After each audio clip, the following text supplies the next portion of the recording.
नमस्कार दोस्तों, स्वागत है आपका स्टडी फॉर सिविल सर्विसेज में। देखिए, स्टडी फॉर सिविल सर्विसेज के साथ में तो ये वाला टेलीग्राम जरूर ज्वाइन करके रखिए। यूट्यूब चैनल में हमारे साथ है तो भी ये वाला टेलीग्राम ज्वाइन करना बहुत ज्यादा जरूरी है। सारे नोटिफिकेशन, सारे अपडेट, सारे मोस्ट इंपोर्टेंट पिक्स, सारा रिवीजन सब कुछ यहाँ पे बताया जाता है। हेलो एवरीवन, मेरा नाम दिशा श्रीवास्तव है। I have secured rank 21 in UPPSC 2020 और मेरा ऑप्शनल जियोग्राफी था। इस वीडियो को मैंने 4 पार्ट में डिवाइड किया है, प्रीलिम्स, मेंस, इंटरव्यू और फिर कुछ स्मॉल सजेशंस। जहां तक प्रीलिम्स की बात है तो मैं ऑलरेडी यूपीएससी की प्रिपरेशन कर रही थी, तो मैंने यूपीपीसीएस के लिए ऐसा कुछ अलग से नहीं किया। बस जो हमारी बेसिक बुक्स हैं मैंने उनके बहुत मल्टीपल रिविजन किए। बेसिक बुक्स जैसे हमारी लक्ष्मीकांत पॉलिटी के लिए, मॉडर्न इंडिया की हमारी स्पेक्ट्रम है, एंशियंट की हमारी आर्य शर्मा है और मेडल की सतीश चंद्रा, और आर्ट एंड कल्चर की मेरी फाइन आर्ट्स की बुक क्लास 11th की, और नितिन सिंघानिया के कुछ सेलेक्टिव चैप्टर्स। फिर इकोनॉमिक्स के लिए मैंने मृणाल के लेक्चर्स देखे थे यूट्यूब पे, मैंने उसके नोट्स बना लिए थे। एनवायरमेंट में शंकर की बुक पढ़ी, पीएमएफआईएस के नोट्स देखे कुछ। जियोग्राफी में क्लास 11th की एनसीईआरटी जो जियोग्राफी की है, और ह्यूमन जियोग्राफी की भी जो एनसीईआरटी है, और GC Leong. Apart from all these current affairs के लिए मैंने स्टडी फॉर सिविल सर्विसेज के जो मंथली करंट अफेयर के वीडियोस आते हैं, मैंने उन्हें ही मल्टीपल टाइम्स रिविजन कर लिया था for UPPSC specifically.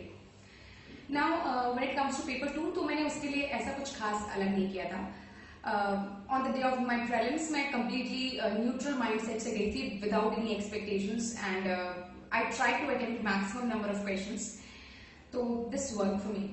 Coming to the second segment which is the mains, the first and the foremost thing, मैंने सिलेबस का प्रिंट आउट निकलवाया, सिलेबस को प्रॉपर्ली देखा कि यूपीएससी में और यूपीपीसीएस के सिलेबस में क्या माइन्यूट डिफरेंसेस हैं और क्या क्या कीवर्ड्स हैं सिलेबस में इसके, जिस पे मैं ध्यान दे सकती हूँ।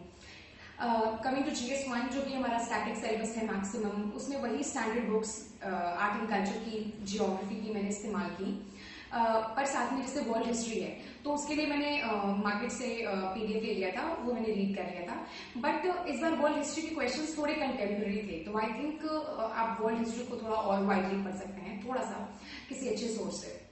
Coming to UP specific part, UP specific में मैंने स्टडी फॉर सिविल सर्विसेज में जो स्कीम्स के लोग वीडियोस डालते हैं, मैंने उसको कई बार देखा, तो ये मेरा हेल्प किया। ऑल्सो एक यूपी समग्र करके किताब आती है, वो बुक मैंने रेफर करी थी, तो it help me to. Next GS2 जिसमें हमारा लक्ष्मीकांत है, उसको और कोई ऐसा बेसिक सोर्स GS2 के लिए रेफर करने की जरूरत तो नहीं है। उसके बाद GS पेपर 3 में it is more of the current affairs based paper, तो यहाँ पर आपको जो इकोनॉमी है उसका बेसिक आप स्ट्रॉन्ग रखिए अपना। उसके बाद आपका जो इकोनॉमिक सर्वे और बजट के मटेरियल है, मतलब मैंने तो मार्केट से लिया था और इसका मैंने अच्छे से थॉरो कर लिया था इन दोनों को। उसके बाद जो साइंस एंड टेक एनवायरमेंट वगैरह है, ये मैंने करंट से कवर किया था। अब तीनों पेपर्स में मेरा एक चीज कॉमन है जो कि मेरा करंट अफेयर्स, उसके लिए मैंने सिर्फ एक सोर्स फॉलो किया है जब से मैंने प्रिपरेशन स्टार्ट करी है 2-2.5 साल से। विजन की जो मंथली करंट अफेयर मैगजीन आते हैं उसको मैंने बहुत ही थरली गो थ्रू किया है, तो this has helped me with the current affairs. और मैं न्यूज़पेपर्स लगातार पढ़ रही हूँ हर दिन, तो इससे मेरा कंटेंट बेसिक बना दिया था और मेरा नॉलेज इसके ऊपर अपग्रेड किया।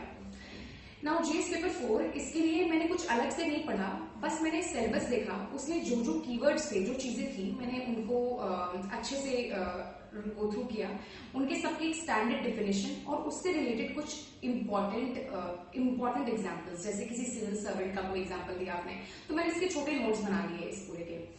और फिर 2 तरह के क्वेश्चन होते हैं पेपर 4 में। दूसरा हमारा केस स्टडी की मैंने प्रैक्टिस आंसर राइटिंग के थ्रू की थी।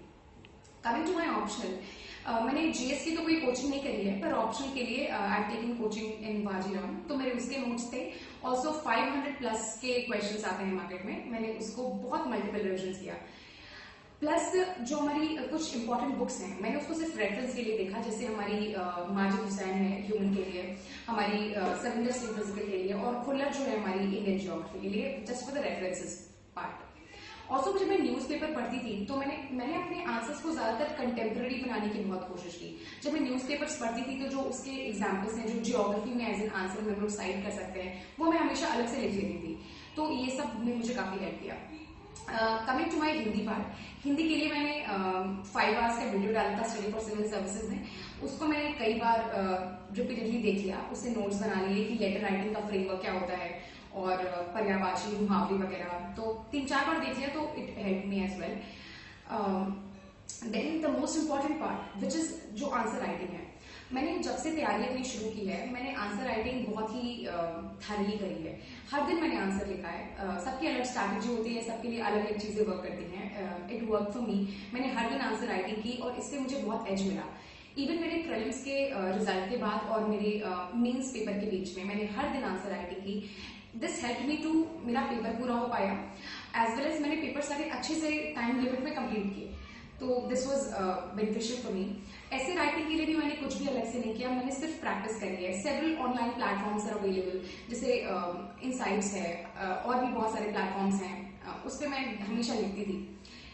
ऐसे के लिए मैंने कोट्स का कुछ एक वो बना लिया था पेज, उसमें मैंने कई अच्छे अच्छे कोट्स लिख लिए थे, तो ये मेरे लिए मैंने उसको यूज कर ली थी अपने एसेज में।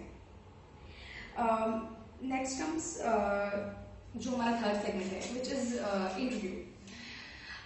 इंटरव्यू के मेंस के रिजल्ट में और इंटरव्यू के बीच में मेरे सिर्फ 10 से 12 दिन का डिफरेंस था। मैंने अपने उन दोस्तों की मदद ली जो ऑलरेडी इंटरव्यू दे चुके थे। मैंने उनसे बोला कि आप मेरे मॉक्स लो, पीरियोडिकली आप मेरे मॉक्स लें और मुझे बताएं कि मेरी कमियां क्या हैं। ऑल्सो मैंने 2 से 3 ऑफलाइन मॉक्स दिए। उसमें जो भी उन्होंने मेरी कमियां बताई, मैंने उस पर काम किया। जैसे जब मैं इंग्लिश बोलती हूँ तो मैं कभी कभी बहुत फास्ट बोलने लग रही थी। दूसरा, मेरे हैंड जेस्चर्स काफी थोड़े से पे मुझे उन्हें कंट्रोल करना था। तो I worked on all these aspects a lot, तो this help me as well. When we talk about मेरा main day of the interview, it was quite a different experience since मैं पहली कैंडिडेट थी अपने पूरे दिन की, और मेरा interview rather than traditional 12 to 15 minutes, my interview went for around 30 to 35 minutes and मतलब it was a very pressurizing situation. मैं अंदर गई तो they offered me biscuit and पानी, फिर मैंने पानी को पोस्टर से ढक दिया दोबारा, then they objected कि ऐसे नहीं करना चाहिए। ऑल्सो मेरे जो चेयरमैन थे, उन्होंने मेरे ब्रांच, इंजीनियरिंग ब्रांच से बहुत सारे क्वेश्चंस पूछे। बहुत सारे क्वेश्चंस का मैं जवाब नहीं भी दे पाई। जो आता था उसको दिया, और जो नहीं आता था उसको मैंने पोलाइटली बोल दिया, सॉरी सर मुझे नहीं आता है। But they were grilling a lot, बहुत प्रेशराइज कर रहे थे। And then coming to the second panelist, उन्होंने करंट अफेयर के क्वेश्चंस पूछे, environment related, NDC, green house gases वगैरह। थर्ड पैनलिस्ट ने शी आस्क्ड मी क्वेश्चंस मेरी साड़ी से रिलेटेड, कि जैसे आपका साड़ी जो है वो कॉटन और खादी मिक्स है, तो मतलब स्मॉल वीवर्स ने बनाया होगा, तो उनके प्रॉब्लम्स क्या क्या हैं और उनके इश्यूज क्या क्या हैं, कैसे दूर किया जाए उसे। नेक्स्ट कम्स जो फोर्थ थे, वो जियोग्राफी के थे। उन्होंने मुझसे लैटिट्यूड, लॉन्गिट्यूड और कौन सी फसल बोई जाती है, काटी जाती है, और ये urban hierarchy, rural urban fringe, इनसे क्वेश्चंस पूछे, तो ये सब तो टैकल हो गए थे। फिर दोबारा coming to the chairman, he asked me कि अच्छा आपका फेवरेट डिश क्या है, आप पाव भाजी है तो आप पाव भाजी कैसे खरीदते हैं, और उसके बाद ही आस्क्ड मी कि पानी पे एक्सपायरी डेट होती है कि नहीं बिस्लेरी की बॉटल पे, तो a lot of questions like that. तो इंटरव्यू के लिए सिर्फ एक सजेशन मैं ये देना चाहूंगी कि आप लोग मेंटली कुछ प्रिपेयर होके मत जाइए कि इंटरव्यू में मतलब ऐसा ही होगा इंटरव्यू या कैसा होगा। मेरा interview was not at all the kind of interview जो सबका जनरली हो रहा था, जिसमें लोग HR बेस्ड क्वेश्चंस और केस स्टडीज और सिचुएशन बेस्ड क्वेश्चंस दे रहे थे। मेरा वाज कंप्लीटली कंटेम्पररी। एक भी एक्सपेक्टेड क्वेश्चन नहीं था जैसे गवर्नमेंट का स्कीम कोई पूछे या फिर वुमेन एम्पावरमेंट रिलेटेड क्वेश्चंस हो, ऐसा कुछ भी नहीं था। It was completely contemporary, anonymous. आप जाए और they were just checking your presence of mind. वो बहुत प्रेशराइज कर रहे थे, बट मैं सोच रही थी कि मैं एंड तक काम रहूंगी, पीसफुल रहूंगी और पोलाइटली आंसर करूंगी। तो आई थिंक वो अप्रोच देख रहे थे and this somewhere help me too. तो coming to the last segment, कुछ स्पेशल मेंशंस में मैं सिर्फ यही कहूंगी कि सेल्फ मोटिवेटेड रहिए, और ये जर्नी बहुत ही विशियस साइकिल है। आप कोशिश करिए कि आप इसको इनोवेटिव बनाइए और अपनी स्ट्रैटेजी खुद कंस्ट्रक्ट करिए। सबके लिए डिफरेंट चीजें वर्क करती हैं, and take one day at a time. हर दिन अपना प्रोग्रेस मेजर करिए कि आप कितना अच्छा कर पा रहे हैं, और just to enjoy the journey आप कुछ अच्छी आदतें अपने अंदर इनकलकेट कर सकते हैं। जैसे मैंने अपने इस प्रिपरेशन में मेडिटेशन और योगा पे बहुत ही ज्यादा बहुत ध्यान दिया, और इसने मेरे को मेंटल पीस प्रोवाइड किया बहुत ज्यादा। So this helped me a lot. Also prelims are near by again, और ऑल आई से इसकी ये बहुत ही कठिन सर्कल है। मैं भी बहुत स्पेशल सर्कल में स्टक थी, मेरा भी यूपीएससी प्रीलिम्स नहीं निकल रहा था। तो जस्ट कि you work hard and just hope for the best and be optimistic. That is all from me. और आपको कोई भी हेल्प चाहिए, just let me know, and thanks a lot.